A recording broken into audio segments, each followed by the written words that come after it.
कि अगर आपका नाम दिव्या की जगह कोई खातून होता तो अभी तक तो आपके घर के सामने यही सरजी ऑडी खड़ी कर देता। सरजी के खास छी छोदिया को उर्दू पसंद है। भाई गजब आदमी है ये। पूरे गुजरात स्टेट में करीब 5,65,000 तो सरकारी पद हैं, तो ये बाकी के सरकारी पद कहाँ से लाएगा? फ्री में तो नाला भी बहता है, मगर कोई इसमें नहाता है क्या? जब चाय केतली से पूछे कि तू इतनी गर्म कैसे है, तो समझ जाओ कि कहीं कोई आम आमदनी पार्टी की बात कर रहा है। और जब आम आमदनी पार्टी की बात हो तो सरजी की बात ना हो तो कुछ अधूरा अधूरा सा लगता है। अब भाई मीडिया वालों को तो सरजी ने एडवर्टीजमेंट का लॉलीपॉप दे रखा है, तो वो क्या सरजी की सही खबर दिखाएंगे? तो चलो आज इनकी बेशर्मी का एक और उदाहरण देखते हैं। और हाँ, ये वीडियो खास हमारे गुजराती मित्रों के लिए भी है। सुना गुजरात में भी दिल्ली का ठग आया हुआ है।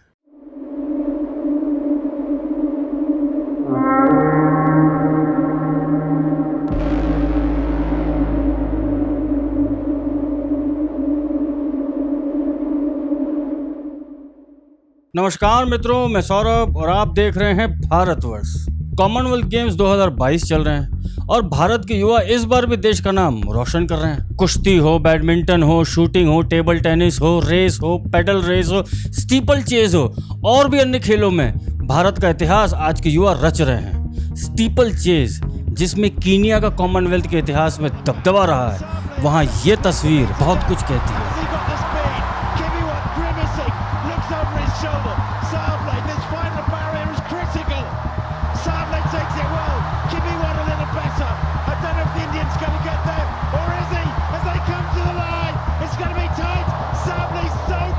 मगर ऐसे में अगर कोई खिलाड़ी, और वो भी इसी कॉमनवेल्थ गेम्स का मेडलिस्ट, एशियन गेम का मेडलिस्ट, ये कहे कि सरकार उसकी कोई मदद ही नहीं कर रही है, तो आज के समय में बड़ा ही अजीब लगता है ना। ठीक ऐसा ही हुआ है, और ये सिर्फ इस बार नहीं, पिछली बार भी हुआ था। 2018 में, आज से 4 साल पहले, इसी खिलाड़ी ने भरी प्रेस कॉन्फ्रेंस में सरजी से डायरेक्ट सवाल पूछे थे। हमारे पास जुगाड़ नहीं होता था, और दूसरा 19 साल की उम्र में मैंने कुश्ती में ब्रॉन्ज मेडल दिया, एशियन गेम्स में भी और कॉमनवेल्थ गेम्स में भी, और लगातार दिल्ली को 12 गोल्ड मेडल दिए हैं लगातार, सीनियर में भी। मैं बस ये कहना चाहती हूँ कि अभी तो आपने इतने कर दिए हैं, पर लेकिन जब एशियन चैंपियनशिप में गोल्ड मेडल आया था तब भी कुछ भी नहीं हुआ था मेरे लिए। और दूसरा, जिस प्रतिशत में आज यहाँ पे आई हूँ तो बहुत मुश्किल है। आज तो आप कर रहे हो, पर लेकिन जो गरीब बच्चे, आप उनके लिए भी कुछ सोचे। आज तो आपने सबको हमें यहाँ पे इकट्ठा किया, आपने हमें कंग्रेचुलेशन बोला है, पर लेकिन जिस वक्त हमें ज़्यादा जरूरत रहती है ना, उस टाइम पे हमारी सहायता कोई भी नहीं करता है। क्योंकि आज तुम यहाँ पे बढ़ गई, आज आप कम कर दीजिए हमारे लिए, पर लेकिन जिस टाइम पे ज़्यादा जरूरत रहती है ना, अगर उस टाइम पे हमें मिले ना, तो हम अपना 100% हम गोल्ड भी दे सकते थे अगर हमारे साथ सपोर्ट रहती तो आप आगे सोचो। और दूसरा, मेरे कोच ने हमारे लिए इतना किया है कि मैं बहुत लकी गर्ल हूँ। उन्होंने अपनी जॉब छोड़ के मेरे को अखाड़े में पहलवानी कराई है। बादाम का जुगाड़ नहीं था, मेरे गुरुजी ने मेरे लिए बादाम देते रहे जब तक, तो वो थे। पर लेकिन अब क्या है, कॉमनवेल्थ से मेडल लाई हूँ, ठीक है, आपने बुलाया था, आपने कहा हेल्प करेंगे। मैंने आपसे कहा था कि एशियन गेम्स के लिए मेरे को तैयारी के लिए कुछ चाहिए, पर लेकिन सर उसके लिए नहीं हो पाया। आपने कहा कि हाँ आप बताइए, मैंने लिख के दिया, पर लेकिन फिर उसके बाद में मेरा फ़ोन भी नहीं उठाया गया। दूसरा सर, हम बेशक गरीब है, पर लेकिन हमारे मन में करने की इतनी ज्वाला है कि आप नहीं सोच सकते कि हम पानी में भी पहलवानी कर रही हूँ मैं आज। तो अगर आप थोड़ी सपोर्ट करेंगे तो ज़्यादा अच्छा रहेगा। और इससे ज़्यादा मैं कुछ नहीं बोलना चाहती। मैं आज यहाँ पे पहुँच गई हूँ, आज सब सपोर्ट कर रहे हैं, पर लेकिन जिस टाइम मुझे ज़्यादा जरूरत थी ना, उस टाइम पे किसी ने सपोर्ट नहीं किया। तो और बच्चे निकल के आ रहे हैं, आप उनके लिए सोचिए। मैं तो आज यहाँ तक आ गई, भगवान ने पूरा साथ दिया, गुरु का आशीर्वाद था, माँ बाप की सपोर्ट थी। पर लेकिन जो और बच्चे निकल के आ रहे हैं, दिल्ली में आज बहुत कम मेडल आए, हरियाणा में आप जाके देख कितने मेडल आए हैं, क्योंकि उनके साथ सपोर्ट है। 3 करोड़ बहुत होते हैं सर, पर लेकिन यहाँ पे 1 करोड़ अब हुए हैं, नहीं तो 20 लाख कुछ भी नहीं होते सर। 20 लाख जिस मेहनत से निकल के आए हैं। हरियाणा में ये नहीं कहते, सब ये कहते हैं कि दूध है, घी है, ये है, वहाँ पे कुछ नहीं है करने में ज्वाला। हमें भी है, हमारे पास भी घी दूध है, पर लेकिन सपोर्ट नहीं है वहाँ पे। ये नहीं कि हरियाणा के बच्चे इसलिए आगे बढ़े क्योंकि वहाँ घी दूध का खाना यहाँ पे भी है, पर यहाँ पे सपोर्ट नहीं है। तो वो आप सोचिए कि अगली बार एशियन गेम्स में दिल्ली के सबसे ज्यादा मेडल आए और गोल्ड आए। इस खिलाड़ी का नाम है दिव्या काकरान। ये कुश्ती की खिलाड़ी है। ये प्रेस कॉन्फ्रेंस भी जब ही हुई थी जब एशियन गेम्स 2018 के खिलाड़ियों के सम्मान में सरजी ने थैंक्स गिविंग समारोह रखा था। थैंक्स गिविंग, भाई वो आतिशी मार्लेना का भी ख्याल रखना पड़ता है ना, इसलिए थैंक्स गिविंग। और कहानी यहाँ खत्म नहीं होती है। 7 अगस्त का ये ट्वीट देखिए। दिव्या लिखती हैं, मेडल की बधाई देने पर दिल्ली के माननीय मुख्यमंत्री जी को तहे दिल से धन्यवाद। मेरा आपसे निवेदन है कि मैं पिछले 20 साल से दिल्ली में रह रही हूँ और यहाँ अपने खेल कुश्ती का अभ्यास कर रही हूँ, परंतु अब तक मुझे राज्य सरकार से किसी तरह की कोई इनाम राशि नहीं दी गई है और ना ही कोई मदद दी गई है। इसके नीचे एक और ट्वीट किया है इन्होंने, वो भी देख लेते हैं। लिखा है, मैं आपसे इतना निवेदन करती हूं कि जिस तरह आप अन्य खिलाड़ियों को सम्मानित करते हैं जो दिल्ली के होकर किसी और स्टेट से भी खेलते हैं, उसी तरह मुझे भी सम्मानित किया जाए। अब आप में से कई मित्रों का यह सवाल जरूर उठेगा कि दिव्या तो यूपी से खेलती है, तो दिल्ली सरकार से मदद क्यों?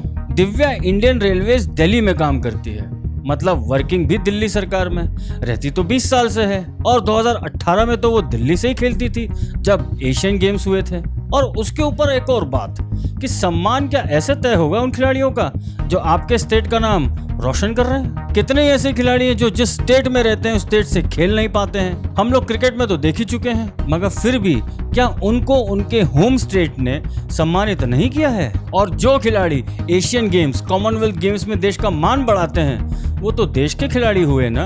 फिर सरजी के कान में जूं तब भी नहीं रेंगी थी और ना अब रेंग रही है, क्योंकि सरजी की प्रायोरिटीज अलग है। मैं कुछ ऐसे उदाहरण आप सभी के सामने रखूंगा जिससे आपको इस रेवड़ीवाल की असली नीश ऑडियंस का पता चल जाएगा। इनसे मिलें, ये हैं गुजरात आम आदमी पार्टी के पार्टी प्रेसिडेंट गोपाल इतालिया। जरा इनको सुन लेते हैं, क्या कह रहे हैं ये। બધે ફાલતુ વાતોમાં કથામાં જઈને હિજડાની જેમ તાળીઓ પાડે છે। મને તો શરમ આવે છે આવા લોકો ઉપર અને ગુસ્સો આવે, એટલે જેને મારી વાત ન ગમે ને મને બ્લોક કરી દેજો, એવાની કોઈ જરૂર નથી। હિજડાની જેમ બધી પરંપરાઓમાં તાળીઓ પાડવા વાળા છક્કાઓ છે, એમનીથી આપણને કોઈ જરૂરત નથી। બકવાસ એક આવીને લવારા કરે છે સ્ટેજ ઉપરથી, મંચ ઉપરથી, કોઈક બાવો બાવી સાધુ સાધ્વી જે હોય તે, અને આપણે બધા હિજડાની જેમ તાળીઓ પાડવાની શરમય ન આવે આપણને કે એ બધા અત્યારે એક બિન ઉત્પાદક અને બિન વૈજ્ઞાનિક પ્રવૃત્તિ પાછળ પોતાનો સમય ને પૈસા બગાડે છે। સત્યનારાયણની કથા કરશે ને ભાગવતની કથા કરશે ને ફલાણું રોકડું ટેકડું કરશે ને પૂછડું કરશે ને, તો આ બધી ફાલતુ પ્રવૃત્તિઓ છે। ધાર્મિક પરંપરાઓના નામ ઉપર અનુસરવામાં આવતી ફાલતુ પ્રવૃત્તિઓમાં દરેક માણસ પોતાનો પૈસા અને સમય બગાડે છે। सुना आपने, कथा भजन में तालियां बजाने वाले हिजड़े हैं, तू क्या है फिर?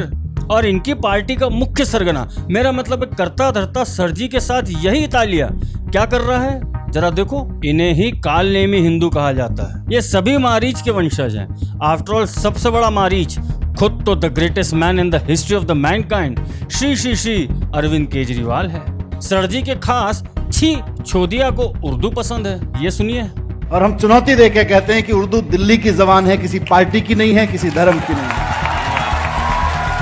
और आप जब यहाँ आते हैं तो इस बात पे बाकायदा इस ऐलान पे दस्तखत करके यहाँ जाते हैं कि उर्दू हमारी जबान है, हम दिल्ली वालों की जबान है। और सरजी को पहले तो हिंदी पसंद है और अब आज हमें हिंदी में बोलते हुए कई लोगों को शर्म आती है।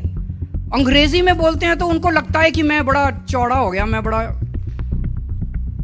इसीलिए मैंने तो ये ठाना है, मैं कहीं भी जाता हूं किसी भी अंग्रेजी के, अभी किसी एम्बेसी ने बुलाया था मेरे को, उनमें किसी को सामने जितने बैठे थे हिंदी नहीं आती थी।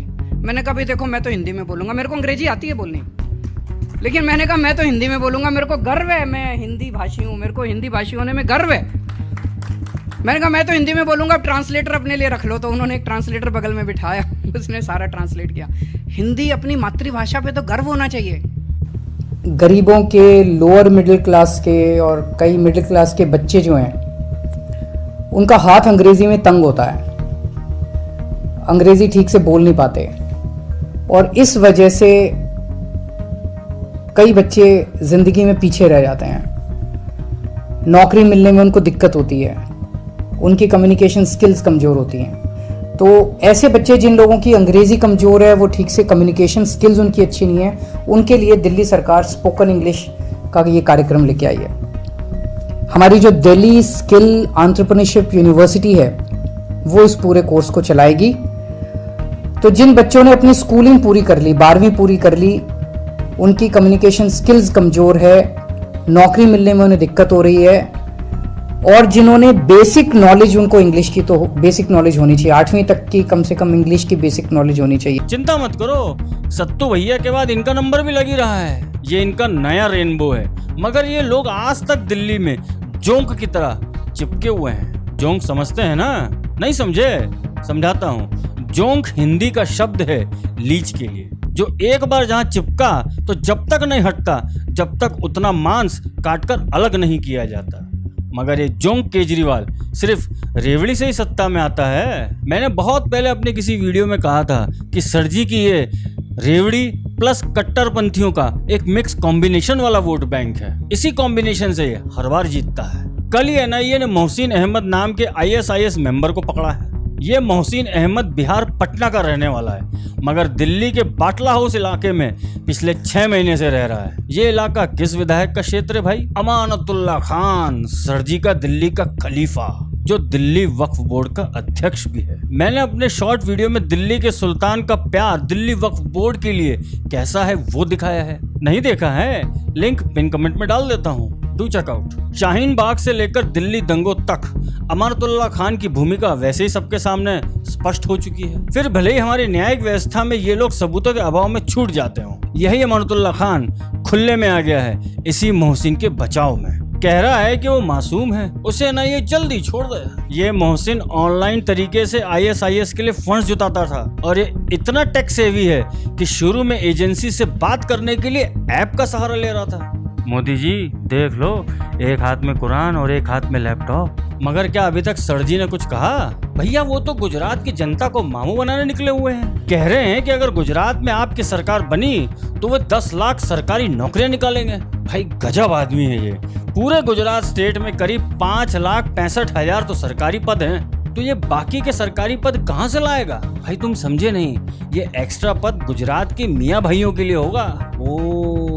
आफ्टर ऑल मोदी जी के पीएम बनने के बाद से गुजरात में बीजेपी की लीडरशिप का अकाल पड़ा हुआ है। पिछली बार बीजेपी जैसे तैसे लास्ट मोमेंट पर मोटा भाई की धोने वाली पारी के कारण ही बची थी, वरना उस बार भी मध्य प्रदेश जैसा खेला हो जाता। बाउंड्री पर पूरी टीम ऑल आउट। ऐसे में जहाँ कांग्रेस भी डाउन चल रही है, वहाँ सर जी अपनी पार्टी के लिए स्पेस बनाने में लगे हुए हैं। वैसे तो गुजराती अभी तक 2002 भूले नहीं है कि 2002 से पहले का माहौल क्या था और 2002 के बाद का माहौल क्या है। मगर इन 20 सालों में 2 जनरेशंस, जिसमें से एक जनरेशन तो उस समय पैदा भी नहीं हुई थी, वो क्या समझेगी? ये जनरेशन तो शांति ही देखी है, तो इन्हें अभी शांति की कीमत कैसे होगी? सर जी ये दावा ठोक रहे हैं कि कांग्रेस की गुजरात यूनिट पूरी तरह से आप में मर्ज होने वाली है। वैसे तो ये दावे कई करते हैं, मगर ये दावा सच हो सकता है क्योंकि स्टेट लेवल पर कांग्रेस के पास लीडर नहीं है। अरे भाई वो गांधी परिवार को बचाएंगे कि गुजरात बचाएंगे? इससे अच्छा मौका सर जी को मिल नहीं सकता है। अभी तो आप देखते जाइए कितने वादे होंगे, कितनी घोषणाएं होंगी। वैसे पंजाब में हर महिला जो 18 साल के ऊपर है उसे क्या 1000 रुपए मिले क्या? अब एक गुजरात की जनता को तय करना है कि जो आदमी खुद की स्टेट की खिलाड़ी का मान ही नहीं रख सकता, वो आपके स्टेट का क्या ख्याल रखेगा? फ्री में तो नाला भी बहता है, मगर कोई इसमें नहाता है क्या? आगे फैसला आप लोगों का। और अब चलते चलते ये कुछ तस्वीरें हैं हमारे उन कॉमनवेल्थ गेम्स के विजयी खिलाड़ियों की, जो उनकी असली शक्ति का रहस्य बता रही हैं। हर एक खिलाड़ी ने अपने धर्म में कोई शर्म नहीं दिखाई, जैसा आज के कुछ युवा करते हैं। एक खिलाड़ी ने तो अपना मेडल लड्डू गोपाल को समर्पित किया है, तो एक खिलाड़ी ने माफी मांगी देश से कि वो गोल्ड नहीं जीत पाए, सिर्फ ब्रॉन्ज ही जीत पाए। ऐसे युवा ही देश के युवाओं के आदर्श होने चाहिए। मेरा एक सुझाव है दिव्या के लिए। मुझे मालूम है और हमारी सारे व्यूअर्स को भी मालूम है कि अगर आपका नाम दिव्या की जगह कोई खातून होता तो अभी तक तो आपके घर के सामने यही सर जी ऑडी खड़ी कर देता। इसलिए आप अपने धर्म और कर्म पर अडिग रहें, मेहनत करें, चिंता मत करिए। आप सिर्फ दिल्ली की नहीं पूरे भारत की खिलाड़ी हैं और गौरव हैं। हमें आप पर गर्व है। अगर आप भी सर जी को गुजरात से बंगाल भेजना चाहते हैं तो इस वीडियो को लाइक, कमेंट, शेयर और चैनल को सब्सक्राइब अवश्य करें, क्योंकि इस नए भारत के भाग्य विधाता हम हैं। धन्यवाद।